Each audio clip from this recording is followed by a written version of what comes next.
લક્ષ્ય ન્યૂઝ, એક નજર, એક લક્ષ્ય.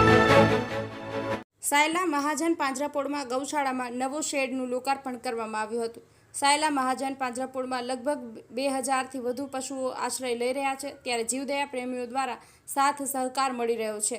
હાલ માંજ આદિજીન યુવક ચેરિટેબલ ટ્રસ્ટ વાલકેશ્વર મુંબઈના સહયોગથી સાયલા મહાજન પાંજરાપોળમાં પશુ આશ્રય માટે શેડનું નિર્માણ કરવામાં આવ્યું છે, જે અંતર્ગત સાયલા મહાજન પાંજરાપોળ ટ્રસ્ટ દ્વારા લોકાર્પણ કાર્યક્રમ યોજવામાં આવ્યો હતો, જેમાં સૌપ્રથમ ગૌમાતાનું પૂજન કરી નવનિર્મિત શેડનું લોકાર્પણ કરવામાં આવ્યું હતું. કાયમ જીવદયા પ્રેમી દાનવીર ભામાશાઓમાં જયેશભાઈ ઝરીવાલા, મિત્તલભાઈ ખેતાણી, ધીરુભાઈ કાનબાર, રમેશભાઈ ઠક્કર, ચંદ્રેશભાઈ પોલ, ભરતભાઈ મહેતા, પ્રફુલભાઈ શાહ તેમજ અભિભાઈ નવનીતભાઈ શાહ તથા નવીનભાઈ ડાલા, નાગરભાઈ, અભયસિંહ, જીનેશભાઈ શાહ તથા સાયલા મહાજન પાંજરાપોળના ટ્રસ્ટી જીતુભાઈ શાહ દ્વારા આવેલા મહેમાનોનું સ્વાગત કરી આવનાર દિવસોમાં પાંજરાપોળને વૃક્ષો વાવી વૃંદાવન બનાવવાનું છે.